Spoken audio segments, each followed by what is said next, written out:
That's good. It's been a great day for you. Have you had lots of kind of messages? I saw Twitter's been on fire, hasn't it? Yeah, it's been crazy, and it was just, yeah, it's lovely. Messages, messages from book bloggers who've been great all along, and then messages from people I don't even know saying they bought the book, and booksellers, of course. So yeah, it's been a really lovely day.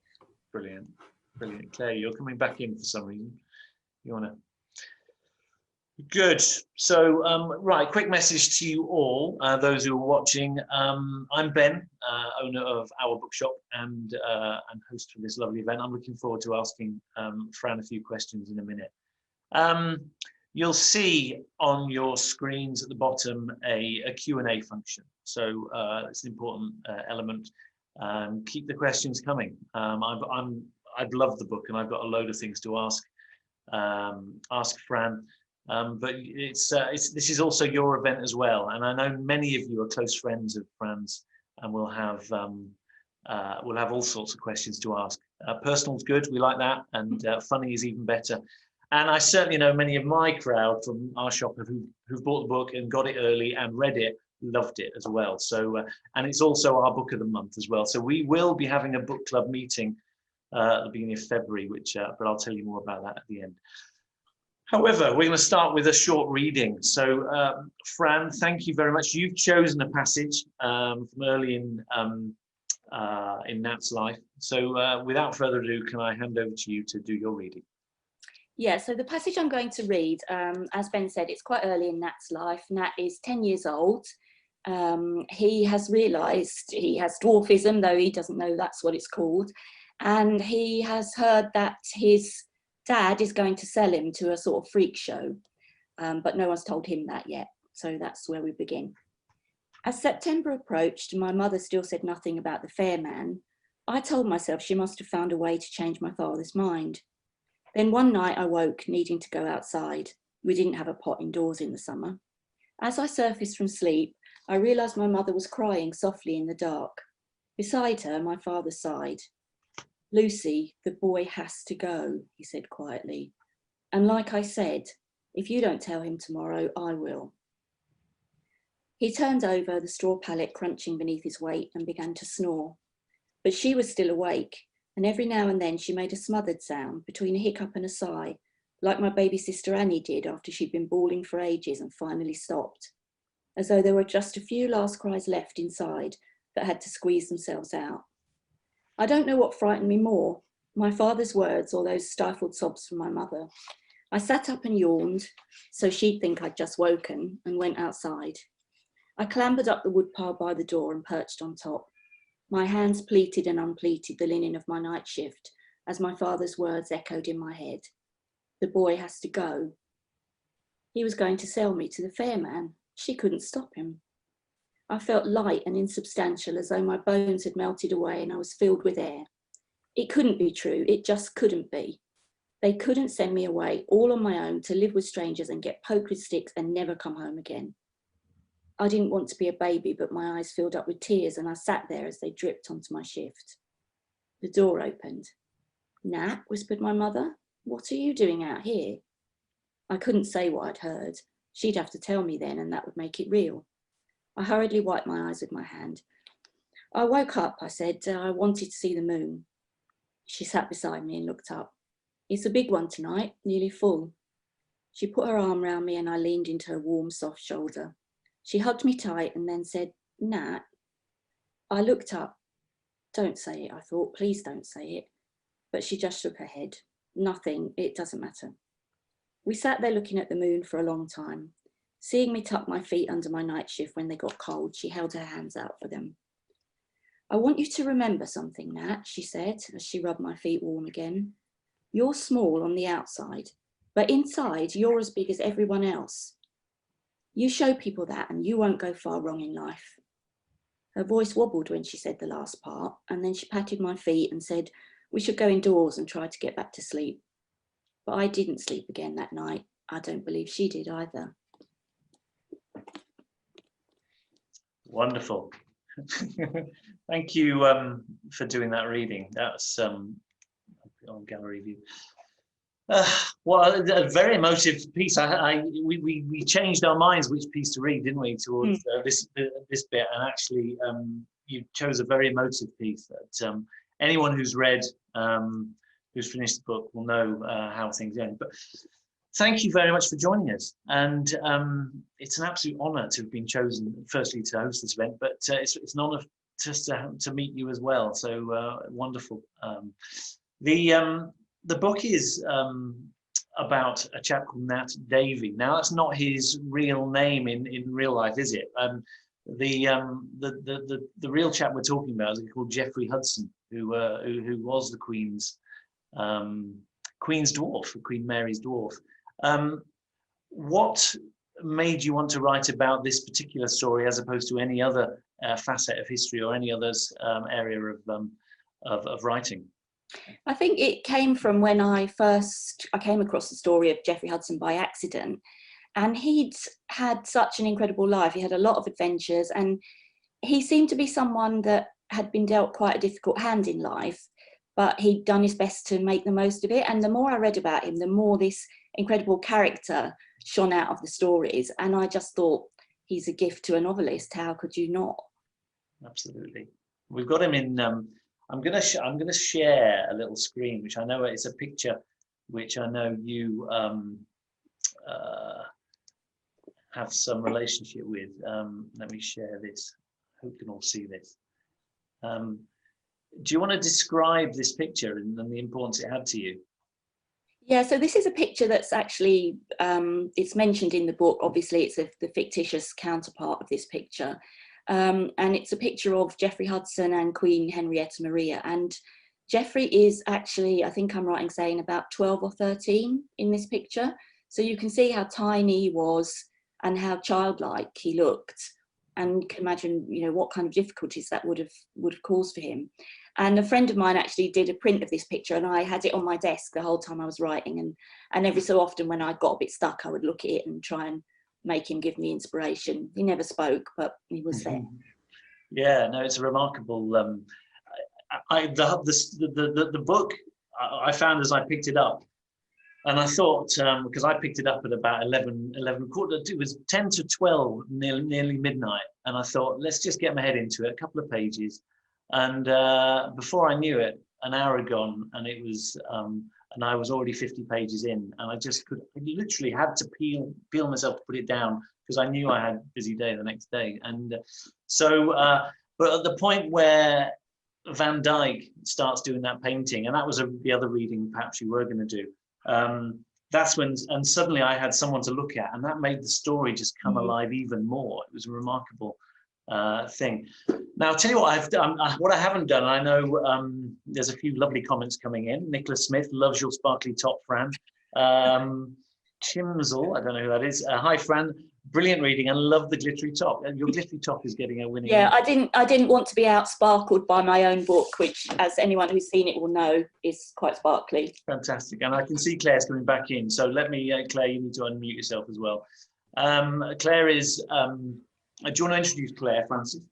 Yeah, so Claire is my lovely editor who basically brought the book out to the world. And I think there aren't very many people who could say to me, would you like to lose the last 30,000 words of your book and write 30,000 new ones?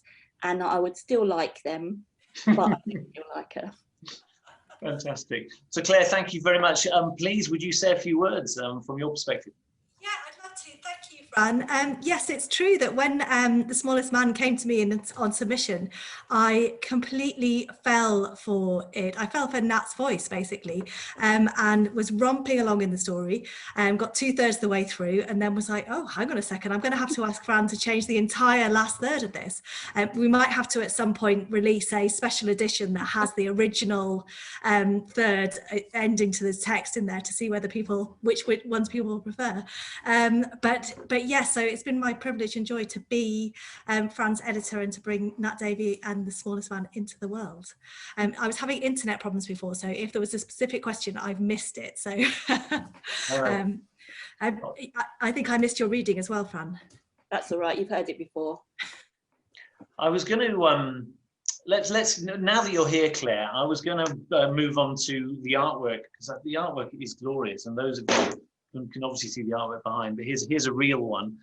This is one of the limited edition independent bookshop ones, which are beautiful. And dare I say it, I don't think anybody, including Fran and Claire, had seen the bookmarks, special bookmarks that had been produced for this. So, but let's talk artwork. Because I suspect, Fran, when this was a concept, an idea, and you hadn't got a publisher, there's the idea of what the artwork is going to look like was a million miles away. Oh yeah, completely. I had no idea how they would illustrate the cover. It's not actually a very easy story to illustrate, so I didn't know what to expect. And did you have any wishes or? Not wishes. I had a few ideas, but they were nothing like the idea that we got, and I loved it straight away, and everybody does. Everybody really does. So yeah, I'm very grateful to the designer. It's rare to have the editor here who I can ask the same sort of question, because often we get the authors overwhelming positivity towards it. But I'm sure you went through a number of reiterations before you came to this, Claire. Well, actually, I have to say that sometimes covers are quite a painful process to get to, and you, as an editor, you have a vision of what it is that you want to achieve with the jacket, and sometimes it's really easy to get to, and sometimes it's incredibly difficult. But actually, this one, for all that it is quite a hard novel to represent visually, it was actually an incredibly easy jacket to get to. So I knew when I briefed it that what I wanted to get across was the fact that this was historical fiction, but really voice-led historical fiction, and have with a coming of age reading group element to it as well. So I didn't want it to fit too firmly into one genre or another. I wanted to get across a sense of this book being a bit different. But of course, whenever you brief a jacket, you always have the sales team in one ear saying, oh, well, it has to look like all the other jackets. And then the designer and the author in the other ear saying, well, can we do something different this time? So actually, what I did was I talked about what we wanted to achieve, the sense of adventure, the sense of characters within the story. And I knew that the title was a really important element of it as well, because it's so pivotal to the way in which we've sold this book to readers. And so I gave the text to the designers to read, and they read it and they loved it, and they came up with this design fairly quickly. And when I had some options to share with Fran, we tweaked around the edges in terms of, we had elements of it that had related to the final part of the story that we'd cut out, but we had to tweak. But actually, really, it was quite a straightforward process, and it's been such a joy seeing Fran love it in the first instance, because actually an author feeling proud of their jacket is incredibly important, but also seeing readers' responses to it as well has been brilliant. No, that's wonderful. A brilliant answer. I'm there are so many beautifully designed covers these days. I'm thinking kind of the Binding or Familiars or any of those sort of books where the lead kind of color is black, and it's very dark and very kind of, and then for one reason or another they don't obviously work. So it's still a brave maneuver to go predominantly white, and allowing stuff, but I think it works brilliantly. It's a wonderful brave bit of design. Yeah, we tried different colors, and we may have a special color change for the paperback, but actually when we came to it and we looked at them all on a shelf, the white was the one that stood out the most, and felt fresh and different. Brilliant. Fantastic. Well, Claire, thank you so much for giving us your perspective. Feel free, if you want to stay, you can, obviously, but I will close my video off and mute myself, but I think I can't get rid of the box, so you'll have to put up with my box, I'm afraid. Okay. I'll see you in a bit. No worries. Brilliant. Good. So, Fran, let's start a little bit. Let's go back a little bit before you'd ever written the book, and you've had a career in journalism. I certainly know, and I certainly know we have a mutual friend who used to work with Lee. Who big shout out to Lee. I see Dave's already asked a question about hoping you've got champagne in that glass, Mrs. Quinn. Yep, I have. Courtesy of Simon and Schuster. Thank you very much. Oh, brilliant. Where was mine? That's the question. But so there was always a book in you. Was that always your thought? Was it always an idea that you were going to be an author at some point? Yeah, it was always an idea. So I wrote what I call my first book when I was about 7, and it was a fairly plagiaristically titled book called The Adventures of Squirrel Nutkin. So apologies to Beatrix Potter. And it was about a squirrel with a liking for pork chops. And yeah, I always wanted to do it after that, but you know, life gets in the way, doesn't it? And I had lots of attempts. Every so often I come across one in the loft and cringe. And then yeah, I didn't really get going until I found this story, and then I felt it was too good not to stick with. And what was your what was that first moment where you discovered the story? Were you in an art gallery somewhere, or was it I was researching a completely different book. One I had about 20 years after I went freelance. I thought, well, now's the time to write. So every New Year's Eve, my resolution would be write a novel, and every New Year I'd come up with an idea, and you know, by February it would have died a death. And so this particular New Year, I was working on a murder mystery that was going to be set at the time of the Great Plague. And I had the idea that I wanted to get a character with a disability into it, just to have a slightly different perspective on the events. So I was Googling 17th century attitudes to disability, and that's when Geoffrey Hudson's story popped up. And by the time I'd got to the end of the Wikipedia page, the murder mystery bit the dust. And as they say, the rest is history. It's a particularly brilliant story, and I think it feels very current, very now, and one's crying out to be made into some sort of TV drama film. Yeah, that would be I mean, nice. I'm jumping ahead slightly, but has there been interest? There is somebody reading it at the moment. That's all I can say. Yeah, I had a question via email from Sarah Trix regarding the issue of disability and whether or not that fell into your sort of something that needs to be written about, because obviously there's not a million books written about disability. So no, I think, yeah, I think definitely that was something I wanted to do, and I wanted to have a book where the person with the disability was the hero and did normal things and didn't have to die at the end. Sorry, spoiler alert. Yeah, I suppose I wanted people to be inside Nat's head and understand that actually everybody's the same on the inside. You might look very different from everyone else, but you're still going to have the same thoughts and feelings and dreams. So yeah, I did want people to take that away from it. Brilliant. I'm going to start picking on questions, and I'll wheedle in a few of mine during the process as well.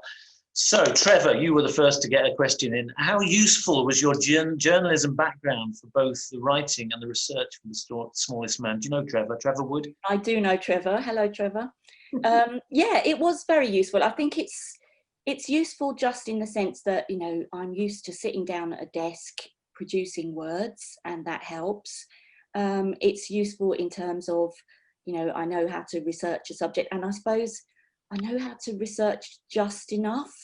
I know a lot of historical novelists who might spend a year before they start a book researching, and then they'll probably not need most of that stuff. As a journalist, I research just what I need for a story, and I've done the same.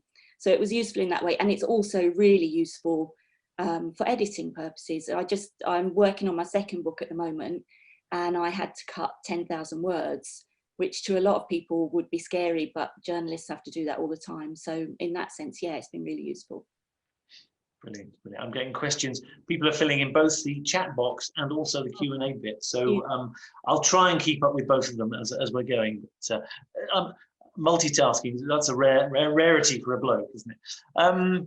So, Chimsel, that's an interesting name. Chimsel, hi Fran, brilliant reading. I love the glittery top. My first question is, why did you choose the 17th century? I mean, I think you fell in love with the storyline that you read. And can you tell us about the research process you went through to discover as much as you did about Nat?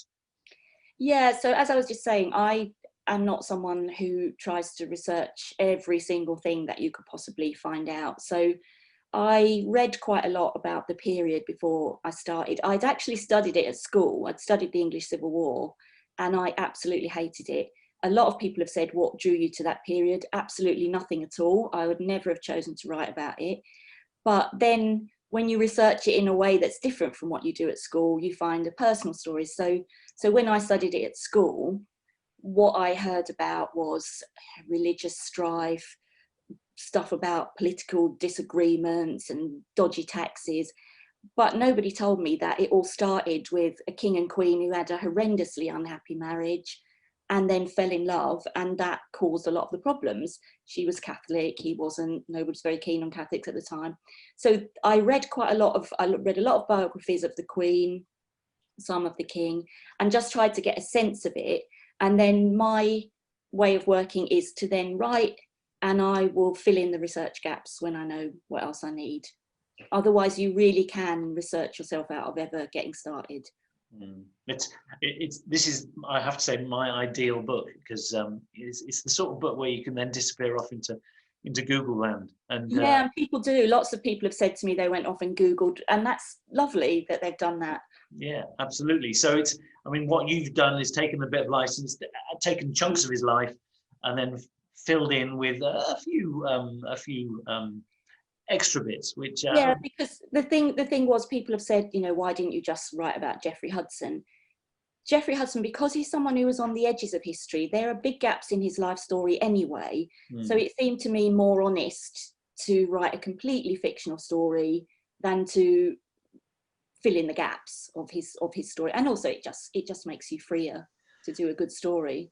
Well, you know, he was captured by pirate, but the real man was captured by pirates and imprisoned for 25 years. That wouldn't have made a particularly interesting written part, I suspect. But... Well, funnily enough, I would say that's what Claire was referring to earlier. That third part that I had to lose was interesting in its own right, but Claire was absolutely right. You don't want to get 2/3 of the way through a book and then all the characters that people are invested in, they have to disappear because he's gone to Morocco. So she was right that didn't work. But actually a few people who must be super fans of the books have actually asked to see the pirate section and have read it. So that's quite nice. Wow. So it's got a hearing. There is, I noticed in the things at the end that you referenced a book that had been written about Geoffrey Hudson. Just tell me about that, and at what point you discovered that bit. That's probably very useful. So the day I found the Wikipedia entry on Geoffrey Hudson, that's the only biography of him, so that was referenced, and I immediately ordered a copy. And yeah, I was completely gripped by it. But obviously there are lots of gaps. There's lots of areas where the biographers had to say, we don't know what happened from this year to 10 years later. Yeah. But yeah, it really reinforced that idea that he was an incredible character, and I wanted to put him into a book. And I hope Nat is similar to the kind of person Geoffrey would have been. I think he probably is. We don't know, of course, he might have been awful. Yeah, I mean, there was an element of him. It was almost slightly frustrating. He refused to accept that anyone could ever like him. I mean, that's a tricky statement that you maintain throughout the whole thing, even though the whole world was shouting at him, "Actually, you're a nice bloke," you know. And I think that's that was a storyline. I think you've had a bit of feedback from a few other. A few of your friends. Yeah, it's a bit of a Marmite thing. Some people felt that, you know, it was the will they won't they drags on too long, and some people loved it. But you know, that's a book, isn't it? Everybody's got their opinion. So yeah, no, that's right. That's right. Good. Let's go back to a question. Kate Clark, congratulations. Tell us who. Hi, you know, Kate. Tell us who you'd love to play Nat, and any of the other characters I might add in the screen version. Oh, I don't know. That's really difficult. People always suggest the guy in Game of Thrones for Nat, which, you know, would be nice. He's fairly high profile. The only one I've ever really had in my mind was Arabella, and I would like her played by the actress who plays Demelza in Poldark. Okay. Yeah. No, I can see that. Very good. Perfect. Brilliant. Let's cut to a few other questions. A lot of people commenting on your glittery top, which is when will this come out in Sweden? Has it been sold in different territories? And no, it hasn't yet. It's available in different territories, but there are no foreign editions, so we have to cross our fingers for those. I think I don't know who asked that question. That was Glenn Bryn. Oh, Glenn lives in Sweden. As people who know me will know, I'm a bit of a Sweden fan. So there are a few Swedes here, I think. Brilliant. Yeah. No, I think it'll translate brilliantly certainly into all the European, the I hope so. Absolutely, without a doubt.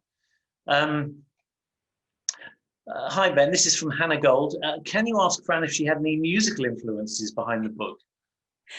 I didn't have musical influences in the sense of music I listened to, but I think what Hannah might be referring to is the dedication in the book, which for anyone who doesn't know, I'll read it to you.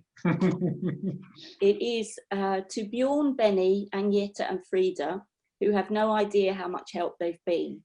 And I think most people probably know that's the 4 members of ABBA. And again, everyone who knows me knows I'm a huge ABBA fan. But when I say how much use they've been, that refers to the fact that I kind of borrowed some of the methods that they used when I was writing the book. So Bjorn and Benny couldn't do musical notation. They couldn't write down their songs. So when they were composing, they would just noodle on the piano and the guitar. And if the melody stuck in their heads, they knew it was worth pursuing. And so my version of that is when I plan, I write notes because it helps me to think, but I never look at them. If it sticks in my head, it stays. If it doesn't stick in my head, it stays in the notebook. And the other thing was just that they always, what people don't really know is they worked and reworked their songs. So a song might have started as a ballad and become a dance number. They tried lots of different ways to do it. And again, that's what I did with the book. I did 7 drafts and they are all very different. It was about taking the story apart, putting it back together again. And I did that because I'd seen that they did it and it worked. So I've got quite a lot to thank them for. Brilliant. Deborah Wald. Hello, Deborah. Hello, Deborah. Did you build the structure first or see where the plot took you as you wrote it? Well, I built a structure and then it became very clear that it was rubbish.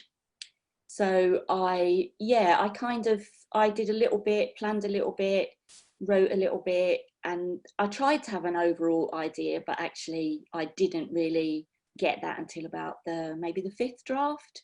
So yeah, it took a long time to put the structure into place. Brilliant. Yes. I've got so many questions coming in all directions. Helena Buxin. Helena from Belgium. I think I can't work out of It's surname. getting like the Eurovision Song Contest, isn't it? It is, I know. Did you have a daily process for writing? Do you think it would be easier to write the second one now you've got the first finished? Yeah, I did have a daily process for writing, which was basically come downstairs, clear out the cat litter tray, make a cup of coffee and start. So it's very much the rock and roll lifestyle. Yeah, my process is really to try and write the first thing in the day, because obviously I have a day job, and what I find is if I do the writing first, the day job has to be done. So however late I have to work, that will get done. Whereas if I did it the other way round, days would go by and I'd never work on the book. So that's, I think, quite important to just do that thing first. And then actually the second one is almost finished. And yes, it was much, much easier than the first one. So when did you actually finish this one? I mean, was that in lockdown? I finished it, I think, towards the autumn of 2018. Wow. Okay. Yes, of course. So you were managing to balance the day job. At what point where were you working? So I've always, for the past 20 years, because I'm a freelance, these days I do mainly copywriting and a bit of journalism, and I've always worked from home. So that helps. It means, I can do a couple of hours in the morning before I start the day job. Yeah. And it helps that I have lovely clients who don't give me too much grief. Thank you, everyone at Waitrose. I've had a number of questions asking about the next book, and I was trying to hold off, but now you've mentioned it. The next book, since much easier to write this one, was it? Oh, so much easier, not least because I didn't have the Civil War to get into it. Yeah, and I kind of knew a bit more how to do it and how not to do it. I knew to maybe plan a bit more, so I had a more constructed outline this time. I didn't stick to it completely, but mainly, so I knew much more about where it was going.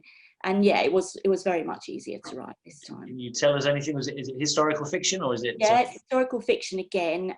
It's set in the 18th century, in 18th century London mainly. And it's the story of a girl who wants to be a bone setter, which was quite an unusual thing to be because it basically needed brute strength. And her sister, who becomes an early example of Georgian celebrity culture, because they were all over that. I mean, Instagram had nothing on the Georgians. And then it's got a baby left at the Foundling Hospital. It's got a gold digging husband. It's got the lions at the Tower of London. So yeah, it's been a lot of fun to do.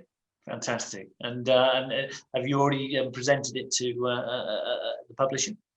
Claire's seen the first 4 chapters and the outline. Okay. The rest, I just need to tidy up the rest, and then she'll have that quite soon. I'll ask Claire about that at the end. Claire will be back. Nicola Gronen, congratulations. Hi, Nikki. Was it difficult to say goodbye to Nat when you'd finished the book? Yes and no. I did become very fond of Nat. I mean, I took 4 years to write the book. He was with me every day. But yeah, it was 4 years. It was quite hard work. I was quite pleased to write the end. Lorraine Brown, Hi, Lorraine. which part of the writing publishing process did you find most challenging? I think for me, it's the first draft. I hate a first draft. I wake up in the morning thinking, oh no, I've got to make up stuff today. I hate the blank page. So yeah, just getting the first draft out is much the hardest thing for me. Once that's done, I'm quite happy and I can play around and improve it. But yeah, the first draft it's a cross between pulling teeth and pushing treacle up a hill. I can imagine. I can imagine. Philippa East is a lovely question. Now that your first of hopefully many books has been published, do you feel like a real writer? Was there a particular moment when being an author actually felt real to you? And I think there are so many lovely little trigger points, aren't there, through the process of, I mean, I assume you sent this to a number of publishers initially before choosing which one. And yeah. Talk us through that moment. That moment was incredible. So my amazing agent, Alice, obviously sent it out to publishers, and I didn't want to do that thing of, constantly refreshing my inbox, and I had no idea how long it would take. And I was just sitting at my desk one day, I was probably working on some pizza packaging for Waitrose, and they just popped up this email from Alice, and it said first offer in. And then I opened it, and she said, want to buy your book? And I said, do you actually mean they want to publish my book? And she said, yes. So it would be quite a bad joke, wouldn't it, if I was joking about that?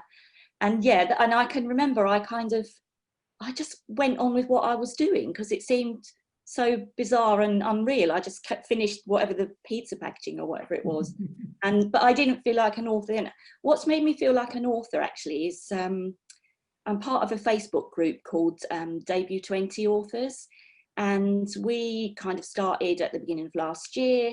And I think we would have been just a Facebook group had it not been for the pandemic, because obviously everybody was launching into lockdown, and we really bonded and we began to have Zooms every week. And I think it's fair to say we've become friends, even though we've never met each other.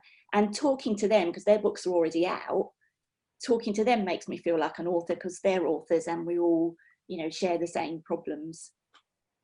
Brilliant. And so you've gone through the process and you've gone with Simon & Schuster, great choice, they're a great publisher. Was there a next step in that whole process that was just stood out in your memory as a? Yeah, there was the terrible moment I opened the email from Claire saying, I've got quite a big change to suggest. Oh gosh, and what was that?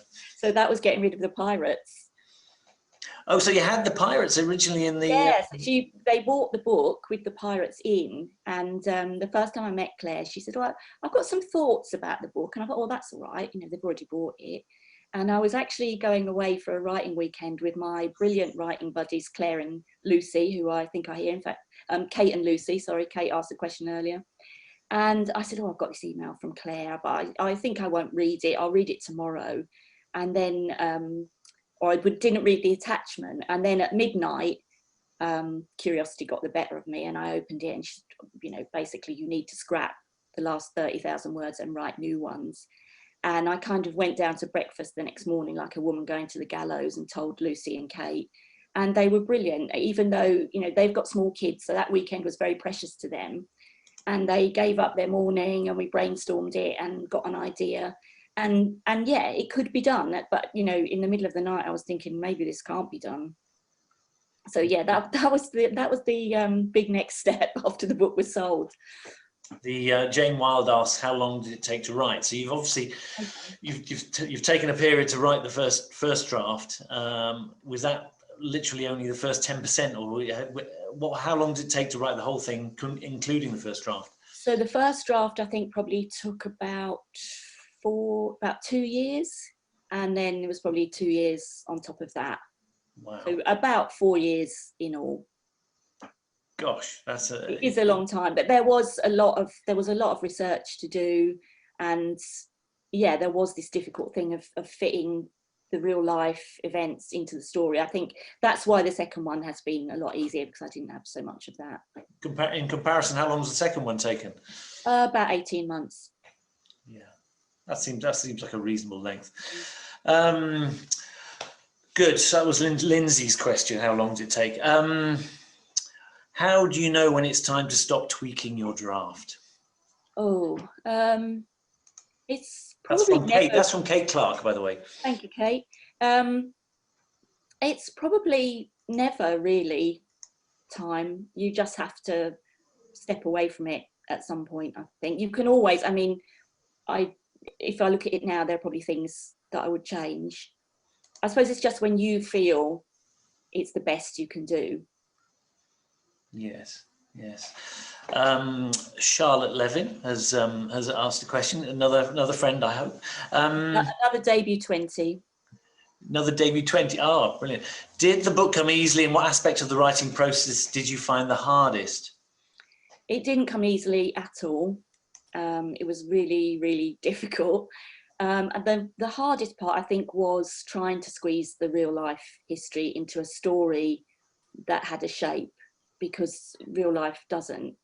And that was really very, very difficult to try and get enough of the history in, because with historical novels, there are a lot of people who read it for the history. So I needed to put in enough for them, but also, you know, some of the history leading up to the Civil War is quite boring. I didn't want that in there. So what saved me really is that the book's written in first person. So Nat only needed to talk about the things that affected him personally. So my rule was, if you had met Nat years after this in a tavern and he started regaling you with his life story, which events would he mention? And they were the ones that I put in. So I could leave out all the boring political stuff. And also I didn't want to write any battle scenes, so he doesn't go to any. No, there are certain moments in the book which had me fixating on Google about the sort of stories. The visit, Queen Mary's visit to the Tyburn gallows was extraordinary. I whilst I've heard of them, I'd never thought to actually look where they were, and it's a remarkable location. Everyone knows where Marble Arch is. Street, yeah. Yeah, and the bottom of that sort of intersection that comes in, there is a little triangular bit, and they've planted 3 trees there, haven't they? Which I assume must mimic the what were the gallows back then. I think so, yeah. And obviously at that time that was countryside. Yeah, well, it's hard to imagine, isn't it, from our perspective. And many of the characters you introduced, quite a few of them have got their own sort of lives and histories. And I was particularly taken by his relationship with what turned out to be a sort of slightly arch enemy, the Crofts. I'd refer to them as the Crofts. Did you do much delving into their lives? No, well, actually, they're kind of they're a hybrid. So Charles Crofts is the guy that Geoffrey Hudson fought in a duel, but we don't know why. We don't know what their relationship was. So the early part of the book where Charles Crofts bullies Nat, that's fictitious. I had to think of a reason why they might have that dispute later on in life, and that's what I came up with. But Charles Crofts would have been there at the court, so that's a possibility. Yeah. And the character of Jeremiah, who's the friendly I don't know how you describe it. He was referred to as a giant. I mean, he obviously wasn't a giant in the Shrek sense. He was a very tall man, but they referred to him as a giant at the time. Okay, so he was a true character of the time. Yeah, he wasn't called Jeremiah. He has a different name, but yeah, he was the Queen's doorkeeper. She basically had a menagerie of animals and people, and he was one of them. Brilliant, brilliant. It's kind of the way you've picked and choose the things you need. It works so beautifully into the story. Let's pick up a few more questions. Paquita, she's one of our locals. Did you find that your confidence in your subject and your ability to write about it changed over the different drafts? Yeah, I think so. Yeah, in the first, you look at I think this is common to a lot of authors. You look at the first draft and you think, oh, this is rubbish. No one's ever gonna want this. But first drafts are sort of meant to be rubbish, really. They're just you telling the story to yourself. And then it's only when you start fine-tuning it and improving it, then you start to think, well, this might be something. But even so, I think all my friends who are authors would say the same. Even when you finished it, even when you see the proof, there are times when you look at it and think, oh, why on earth did they buy this? You can't, you're too close to it.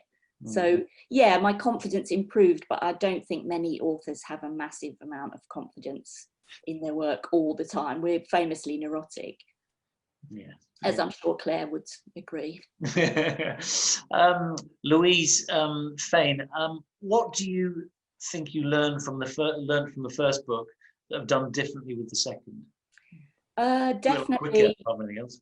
Yeah, do it quicker. Definitely just I planned an outline for the second one, and that helped a lot. Even though I changed it, I sort of knew where I was going. So yeah, for me, I like to plan. Some people don't. Some people find that makes it really boring for them. I mean, I've got friends who just write and the story unfolds, but I just don't think the story would unfold for me. I need to pin it down. So yeah, but my big learning curve was plan a bit more thoroughly next time. Yes, yeah. I've even had a note from your next door neighbour, Vanessa. Oh, that's nice. Bye, Vanessa. Congratulations. Wave out of the window, really. Yeah, she could yell it in the window, couldn't she? She's asked, are you the next Hilary Mantel? There's a question. Oh, I doubt it. I think Hilary Mantel will be horrified to hear that. I don't even aspire to write like Hilary Mantel. I think she's very clever and she writes beautifully in the style she writes, but that's not what I aim to do, really. I'm not a literary author. I just want to tell a good story that keeps people turning the pages. Yes, yeah. Kirsten Hesketh, what have you most enjoyed in the run-up to the publication? I have to reference the fact that obviously in lockdown, you're living a very different experience to what most authors in a normal period would be going through. And today, I mean, obviously you've been at home, quaffing champagne most of the day, have you? Or after I'd cleaned the cat litter tray out, yeah. So it's been a very different day. But what have you most enjoyed in the run-up to publication? Is Kirsten's question. Actually, one of the things I've really enjoyed has been the comments on Twitter, which everybody says Twitter's a horrible place, and it can be. But book Twitter is a lovely place. Authors are so supportive of each other. Booksellers are supportive. Book bloggers have been amazing. And so I think probably apart from today, which has been lovely, the nicest thing was when I had my blog tour, which my amazing publicist Jess organised. And that was literally 2 weeks of waking up every morning to see 3 lovely reviews of my book on Twitter. Who wouldn't love that? No, that's brilliant. I'll give you testament in terms of, I got hold of the books before Christmas, the ones that we had that were circulated to those people who bought the books through us. And the responses I've been getting from all of those have been extraordinary. Ella can't put the book down. It's just brilliant. I've been sucked in. I said at the start when I thought I'd just dip in with a couple of pages and I couldn't put it down. So yes, you'll get more of that. There's more of the same, I have to say. Back to questions. Nicholas Smith, have you got a favourite period of history or particular historical figure that you'd like to write about at some point? I really would quite like to write about the Great Plague. I think now's probably not the time. I don't think no, we're going through it, yes. But it is quite a fascinating time, because obviously I was working on a novel set at that time originally, so I did quite a lot of research, and it's quite interesting to see, I didn't know at the time, but the parallels between how people are behaving now and how people behave then. Human nature doesn't change that much. No. So that's an interesting time. And I've really loved working on the Georgian period. They are amazing. They're so much fun. They had celebrity culture. They were just really lively and exploring the world and thinking about things. And yeah, just a lot of fun. So I'm enjoying them. Yes. Have you got a title for that Georgian? No, I haven't. I think it's going to be quite tricky. I'm hoping Claire might have some ideas. Okay, well, I'm sure that'll come. Paula Greenlees, what did you do to celebrate when you got the book deal? God, I can't remember. I think you did the Catlet tray, I suspect. Or... Probably did, yeah. We probably had a bottle of champagne and fish and chips. I don't know. We had not long moved into this house. I live in Hove, and it had been I had two ambitions in life. One was to move to Hove, and one was to get a book deal. And I got them both in the same 3 weeks. So we were eating a lot of fish and chips at that time because we'd moved to the seaside. So I think we probably had fish and chips and champagne. Lovely. I've got a suspicion this next one is a personal reference. Glenn Bryan again. Have you had any feedback on the book from little people who have read it? What's that mean? What does that mean? I think he means people with dwarfism. Ah, do you know what? I was thinking perhaps it was a party you used to be part of or something. But... no, I haven't actually, and I'm very much hoping that they will approve of it. I mean, a couple of people have asked me, did I do any research? Did I talk to anyone with dwarfism? And I didn't, because for one thing, their experience of life would be very different from Nat's. They're living in a different world, but also I don't want this book to come across as me saying, this is what it's like to have dwarfism. This is what it's like for one boy to have dwarfism in the 17th century. It's his experience. He has a lot of body image issues. As you said earlier, he can't believe that a woman would love him. I'm not saying that's the experience for everyone with dwarfism. That's just his experience. Yeah, no, it opens a very interesting channel, which we haven't got time for. We've 15 minutes left. Margaret Baxter, she's one of our customers. Do you read much? And if so, what books do you enjoy? I read all the time, and I read anything and everything. So I read a lot of historical fiction, obviously. I read a lot of crime novels. I really like a feel-good book. So some of my favourites from this year have been things like Saving Missy, The Neighbours. I like a book that makes me feel good at the end. I can't bear a sad ending. So yeah, I read all the time. I try and have probably have 2 or 3 books on the go most of the time. Yes. Claire Thomas, the women in the book feel very strong and tenacious. Was that conscious on your part, strong women? No, not really, but I just probably wouldn't be very interested in someone who wasn't. So no, it wasn't conscious, but I think people who are strong and tenacious are probably going to be more interesting as characters than people who are a bit weedy, really. Yes. I think you've Nia Williams references whether you're interested in writing for radio or stage. I mean, is that, you've obviously got a massive breadth of written work over the years. Does radio stage interest you? Yeah, it does actually. Because I quite like writing dialogue. I'm not crazy about writing description, and I find action quite difficult, but I find dialogue quite easy because I'm one of those people that I've got a really bad eavesdropping habit. So I do sort of listen to people's conversations, and maybe because of that, I find dialogue quite easy. So yeah, I would love to do something like that one day. Brilliant. There's so many questions coming all over. I'm going to go back to a couple of subjects that I find interesting, notwithstanding my love with history. So I mean, you referenced during the storyline when the Queen goes to Holland. And they go there. That's an incredible moment. And was that based on truth, or was there? That's true. Yeah, she did that. I mean, she went from being this you know, at the beginning of the book, she's this fairly sort of weedy 15-year-old. She's come from France. She doesn't speak the language. She doesn't like her husband. Everybody hates her. She's having an awful time. And she just grows and grows. And by the time the Civil War comes along, she is, I wouldn't say the power behind the throne, but they're soulmates, and she's pushing the agenda. And yeah, she basically goes off to Holland to drum up finance for the war, to get arms, to get men to bring back. So, and there was, there's a part in the book where she comes back to the north of England, and she's bringing this kind of wagon train of arms and ammunition down to Oxford, where the king was headquartered. And she called herself the She Generalissima, and she would ride at the head of this convoy, and she'd eat outside with the soldiers. So she just became transformed, really. No, you show that growth beautifully within the book. I was intrigued, the idea she's trying to sell the crown jewels, and some of which she can't buy. Yeah, She can't sell. And then there was an argument. Parliament was saying they're not yours. They belong to the country, and she was saying, well, we're the king and the queen. Who do the crown jewels belong to? But yeah, the king and the queen basically lifted anything that was worth anything and took it with them when they fled.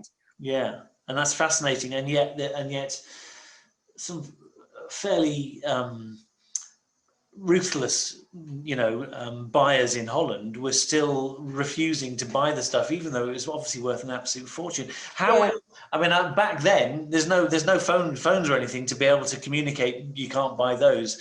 A call from the Parliament. How on earth did they? It's surprising. There were no phones, but the post was a lot faster. Even internationally, it was incredibly quick. Yeah. So people could get messages to each other surprisingly quickly. No, and I suppose they didn't want to buy things that they couldn't sell. Yes, right. Let's dip back into a few questions. Glynis, do you have a favourite author who you admire and who you used as a role model in any way? Yeah, I suppose I'd say Diana Norman, she wrote historical novels. She died a few years ago. She was amazing. She wrote about lots of different periods, probably a different period in most of the books, and she always managed to make the period come alive, but she wore the research quite lightly. So you never had that feeling of, oh, she spent a Tuesday afternoon researching this detail, so it's going to get shoehorned in whether you like it or not. It was always very easy reading. She always had a bit of humour. So yeah, if there's anyone that's influenced me in that sense, it would be her. And if anyone likes historical novels, I would absolutely recommend hers. Yes, I've got a few other novelists who wanted to do launch events as well. So ABBA seem to be coming up in a lot of conversations. This is obviously a thing. I'll reference Sharon Davis. Would you ever write contemporary fiction? Maybe a 1970s thing based on your love of ABBA? Yeah, I would love to do that. That's definitely on my list. I think at the moment, although apparently 1970s actually counts as historical now, so I probably can do that. I would love to do that. I'd love to put ABBA in a novel. Yes, I'm sure that they would enjoy it too. Let's Claire, I know you were going to come back at some point, so do you want to pop back in when you get a chance? Hello there. Good. So I know you wanted to reference something as from your perspective, from Simon & Schuster's perspective. It would now be a good time to do that? I think if this was a traditional launch party, we'd all be standing around in a circle with a warm glass of something in our hands. And at the end of a reading, it would be traditional for the editor to stand up and say something. So I wanted to take the moment to congratulate you, Fran, on The Smallest Man and on becoming a proper author, which you absolutely are. I feel a bit like an ogre having made you chop that final third now. But you were right. We'll have to do a separate book for the rest of it. But I did want to sort of mark this moment and to say how proud of you I am and how proud we all are at Simon & Schuster to be bringing this brilliant book to the world. And, I always think that the best historical fiction references the world that we live in as well as the world that we've lived through in the past, and it brings that world to life in a way that like really makes it feel real to people. And I think with Nat, you've brought his voice so brilliantly to life that you feel like you could just pop down the tavern now if you were allowed to, and meet him and hear his story. And I remember when we first started talking about the book, about how it felt as though it was referencing the chaotic world that we were living in then, and we talked a lot about this country split in two warring factions. I mean, who would have thought that Brexit would have been resolved by the time the book came out, and that we would have another type of chaos that would mean we would celebrate the book in this way. But I think that you have achieved a really fantastic novel, one that I feel so proud to have published. And so I wanted to say thank you for bringing Nat to our lives. Thank you. And I wanted to thank you, Ben, as well, for putting on this brilliant launch event, and also all of the authors. I know there's lots of them here in the debut 20s, and journalists and bloggers and everyone that's supported along the way, because, you know, bringing a book to the world isn't just, you know, the author sits by themselves and writes it, but then the whole community comes together and brings it into the world. So I just wanted to raise a warm glass of virtual wine and say cheers and thank you very much, and how proud we are. And for those who haven't read The Smallest Man yet, you've got a joy ahead of you. It's a corker. Cheers, absolutely. Well done. Cheers. Well done. And Fran, I know you wanted to say a few words as well. There's a load of dedications at the back, but I'm sure you want to say a few. Yeah, I'm not going to repeat all those, but there are some people that the process is such that some people have come into it after I got the chance to do that. So yeah, there's just a few people. Some of it overlaps. So first of all, my amazing agent Alice, who took a punt on me and Nat when I think I had 30,000 words. And to be honest, if she hadn't done that, I think that book was so difficult to write, I would have ditched it quite quickly. So she bears quite a lot of the responsibility for it actually happening. So thank you, Alice. To Claire, obviously, my amazing editor, who was absolutely right about the pirates and so much more, and who's just a joy to work with. To Jess, my brilliant publicist, who's got me loads of fantastic reviews in places I never expected to see The Smallest Man mentioned. To Justine, the marketing genius, who's given me brilliant things to put on social media, and not least the fantastic video, which some people may have seen. If not, I'll put it on Twitter later on, which is brilliant.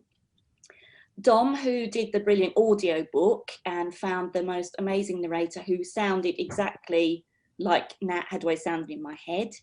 Alice, the brilliant project editor, and Rich and all the sales team who are getting the book out there into brilliant booksellers. Also book bloggers who have been just amazing supporting the book. They do such hard work just for the love of books, and I don't think they always realise how much we appreciate them. And who else? My amazing friends in the debut 20s. We all big up each other's books, but they have been absolutely brilliant, and I'm just so pleased to be part of that group. My lovely husband, Mike Geoffrey, who has to put up with quite a lot. I think maybe husbands of authors or wives of authors do, and he's very long-suffering, and I love him.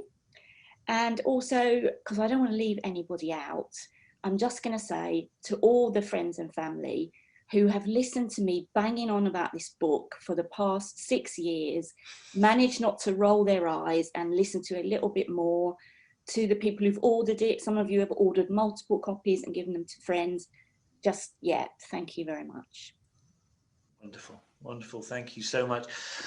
There are 26 answered questions. I'm seeing a number up here, 30 unanswered questions, and that's on the Q&A alone. I've got 38 messages on there which I've not managed to get through. So I have to apologise that I've done my best trying to get through as many, but it's been an absolute joy. Thank you to Simon & Schuster for choosing Our Bookshop to host this this event. It's been an honour, and first of many, dare I say it. We've really enjoyed that. So thank you, Claire, and thank you, Frances. What you've achieved is remarkable. It's an amazing story. You've created a character, or you've brought a character to life, and he's a wonderful guy, and whether there's room for a sequel, I don't know, but it would be. Don't do that to me.